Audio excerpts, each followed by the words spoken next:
اور موسیٰ نے کہا کہ اے فرعون، میں رب العالمین کا پیغمبر ہوں، مجھ پر واجب ہے کہ اللہ کی طرف سے جو کچھ کہوں سچ ہی کہوں۔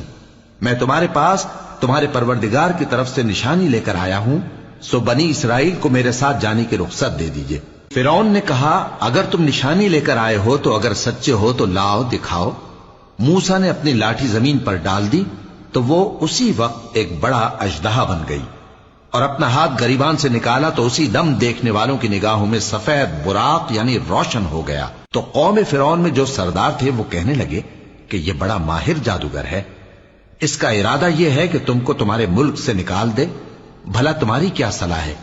انہوں نے فرعون سے کہا کہ فی الحال موسیٰ اور اس کے بھائی کے معاملے کو موقوف رکھیے اور شہروں میں نقیب روانہ کر دیجئے کہ تمام ماہر جادوگروں کو آپ کے پاس لے آئے۔ چنانچہ ایسا ہی کیا گیا، اور جادوگر فرعون کے پاس آ پہنچے اور کہنے لگے کہ اگر ہم جیت گئے تو ہمیں صلہ تو عطا کیجیے گا نا؟ فرعون نے کہا ہاں ضرور، اور اس کے علاوہ تم مقربوں میں داخل کر لیے جاؤ گے۔ جب فریقین روز مقررہ پر جمع ہوئے تو جادوگروں نے کہا کہ موسیٰ یا تو تم جادو کی چیز ڈالو یا ہم ڈالتے ہیں۔ موسیٰ نے فرمایا تم ہی ڈالو۔ سو جب انہوں نے جادو کی چیزیں ڈالی تو لوگوں کی آنکھوں پر جادو کر دیا، یعنی نظر بندی کر دی، اور لاٹھیوں اور رسیوں کے سانپ بنا بنا کر انہیں ڈرا ڈرا دیا اور بہت بڑا جادو دکھایا۔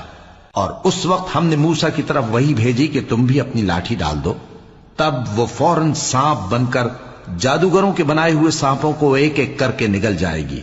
آخر حق ثابت ہو گیا اور جو کچھ وہ لوگ کرتے تھے باطل ہو گیا۔ چنانچہ اس موقع پر وہ مغلوب ہو گئے اور ذلیل ہو کر رہ گئے، اور یہ کیفیت دیکھ کر جادوگر سجدے میں گر پڑے